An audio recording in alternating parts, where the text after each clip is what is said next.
បើសិនអ្នកនរនេះជួយដូចទៅលើ site forex អ្នកនរនេះគួរតែស្វែងយល់បន្ថែមពាក់ព័ន្ធជាមួយពេលវេលាឬក៏ម៉ោងនៅក្នុងការ trade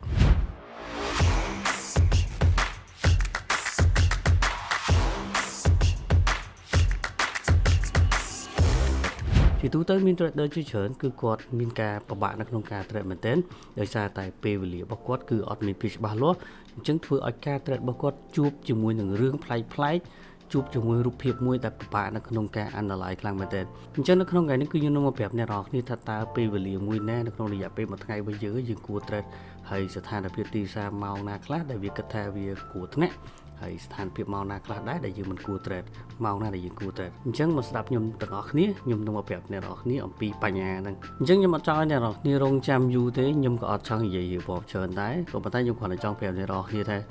បញ្ហាពេលវេលាក្នុងការ trade នេះគឺសំខាន់មែនទែនម៉ោងណាដែលយើង trade ទៅស្រួលគឺវាស្រួល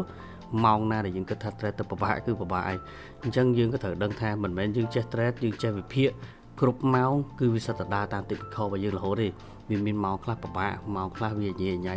ម៉ោងខ្លះវាប្រកាច់ប្រកិតម៉ោងខ្លះវាអត់ smooth អានឹងគឺអ្នកនរគ្នាត្រូវតែដឹងអញ្ចឹងថ្ងៃនេះគឺខ្ញុំមកប្រាប់អ្នកនរគ្នាដើម្បីអ្នកនរគ្នាដឹងថា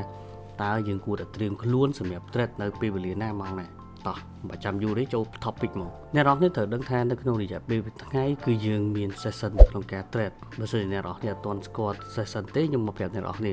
នៅក្នុងស្រុកខ្មែររបស់យើងខ្ញុំរាប់ម៉ោងទុកចូលម៉ោង Sydney គឺជាម៉ោង Z session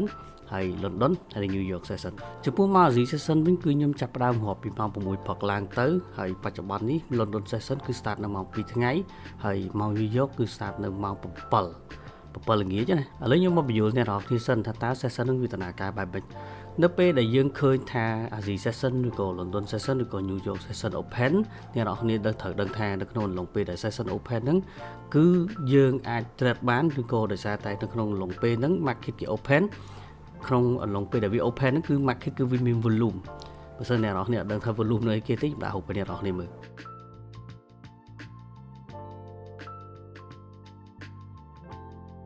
អញ្ចឹង volume នោះគឺមានន័យថាកម្លាំងទីផ្សារគឺវាមានការចាប់ផ្ដើម move ខ្លាំងទៅពេលដែល session open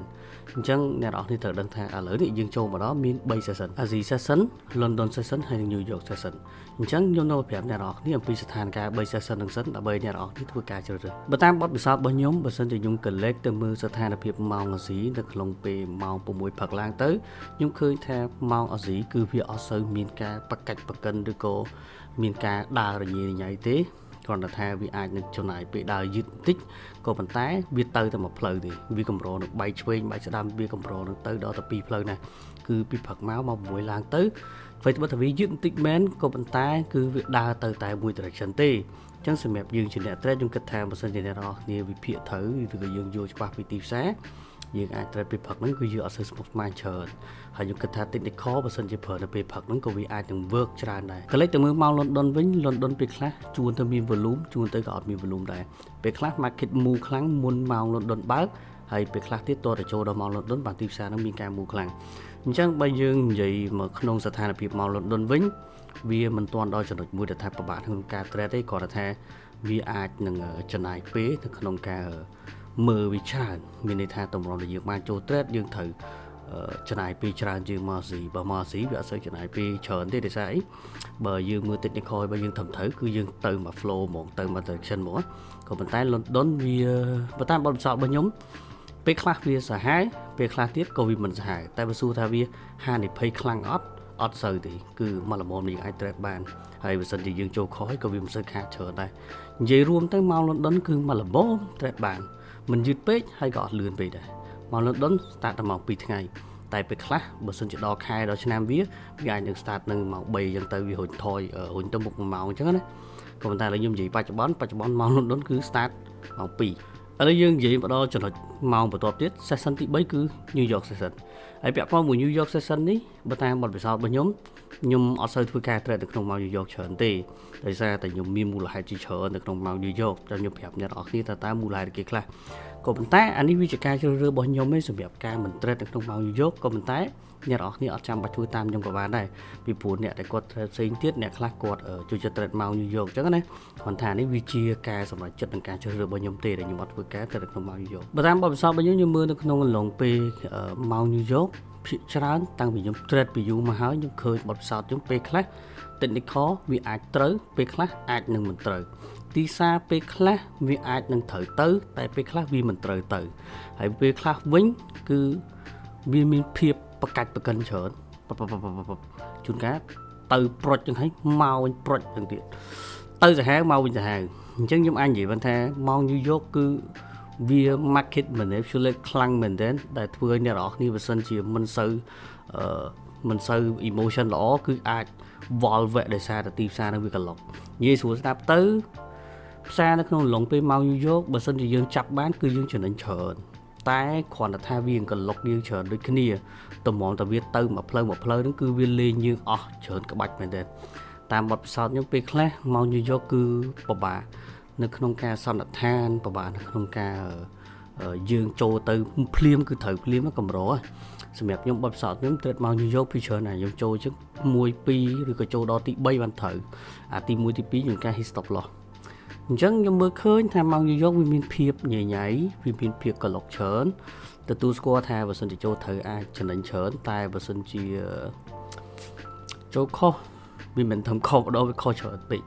ហើយ technical ផ្សេងក៏វារៀងមើលទៅវារៀងពិបាកនៅក្នុងការ apply ដែរតែម៉ោងញូវយ៉កពេលខ្លះវាខ្មោចចេញខ្មោចចូលច្រើនអានេះខ្ញុំនិយាយត្រង់ណាអញ្ចឹងសម្រាប់ខ្ញុំផ្ទាល់ខ្ញុំអត់ដែរធ្វើការ trade នៅម៉ោងញូវយ៉កទេបច្ចុប្បន្នខ្ញុំភាគច្រើន trade នៅម៉ោង London ហើយពេលព្រឹកអីចឹងទៅអញ្ចឹងដូចជាអត់មានថាហាមឃាត់អ្នកនរគ្នាមិនឲ្យ trade ម៉ោងហ្នឹងគាត់ថាអ្វីដែលខ្ញុំនិយាយខ្ញុំចង់ប្រាប់អ្នកនរគ្នាវិញថាឥឡូវខ្ញុំ describe ឲ្យអ្នកនរគ្នាអំពីបញ្ហាទាំងអស់ហ្នឹងឯងម៉ោងនឹងវាដើរបែបម៉េចចឹងទៅឥឡូវខ្ញុំឲ្យ rate វិញថាតាមម៉ោងណាល្អជាងគេម៉ោង Z គឺល្អជាងគេវាដើរមិនសូវលឿនហានិភ័យវាតិចហើយ technical ក៏វាអាចនឹង work ហើយ direction ក៏វាច្បាស់ជាងដែរបើម៉ោង London វាស្ថិតនៅក្នុងកម្រិតកណ្ដាលវាមិនខ្លាំងពេកវាមិនសាហាវពេកវាមិនអន់ពេកវាក៏មិនពិបាកពេកដែរស្ថិតនៅក្នុងចំណុចកណ្ដាលតែបើប្រៀបធៀបជាមួយនឹងម៉ោង Z Open ខ្ញុំគិតថា Asia នៅតែល្អជាងភាសា London វាក៏នៅមានចំណុចខ្លះមាន market manipulate ឬក៏ទីផ្សារក្លុកជាងខ្លះដែរបើយើងត្រឡប់ទៅ New York វិញ New York ខ្ញុំពិបាកនៅក្នុងការឲ្យបន្ទុកមែនទេដោយសារតែបើសិនជាយើងបកកាយយើងមានវិធីក្នុងការមើលម៉ោង New York បានគឺយើងចំណេញច្រើនដោយសារម៉ោង New York នេះខ្ញុំនិយាយប្រាប់ចឹងវាដើរខ្លាំងវាដើរច្រើនអញ្ចឹងយើងបើចូលត្រូវគឺយើងចំណេញច្រើនតែពិបាកដោយសារផ្សារ New York វាក្លុកច្រើនអញ្ចឹងសម្រាប់អ្នកថ្មីខ្ញុំ suggestion ថាទៅ trade ម៉ោង Asia ឬក៏ម៉ោង London ទៅអ្នកដែលគេពីមុនមកគេធ្លាប់ trade ម៉ោងណា trade ម៉ោងនឹងទៅដែរទៅនេះខ្ញុំគ្រាន់តែចង់ប្រាប់សម្រាប់អ្នកដែលគាត់ទំចាប់ដើមគាត់ដឹងថាពេលវេលាណាដែលល្អសម្រាប់ការ trade ខ្ញុំគ្រាន់តែបង្ហាញប្រាប់ប៉ុណ្្នឹងចឹងទៅហើយត្រឡប់ trade ម៉ោងណាគួរតែព្យាយាមតាមដានម៉ោងនឹងសិនទៅ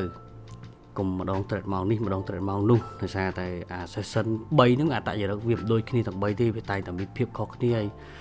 អញ្ចឹងគួរតែជ្រើសយកមួយហើយចំណាយពេលសង្កេតមើលដើម្បីដឹងថាតើអានឹងវាមិនបាច់អញ្ចឹងនេះខ្ញុំអត់និយាយច្រើនទេដោយសារអ្វីខ្ញុំនិយាយគឺខ្ញុំបាននិយាយតែប៉ុណ្្នឹងឯងពាក់ព័ន្ធជាមួយ session ហើយចាំមើលខ្ញុំនឹងអាចនឹងធ្វើ topic មួយដែរថាបើសិនជាយើងបានចាប់ session នឹងដើម្បី trading ហើយតើយើងគួរតែត្រៀមលក្ខណៈអីគេខ្លះយើងគួរតែអនុវត្តអីគេខ្លះដើម្បីឲ្យយើងបកកែនៅក្នុងការ trading ទៅលើ session មួយហ្នឹង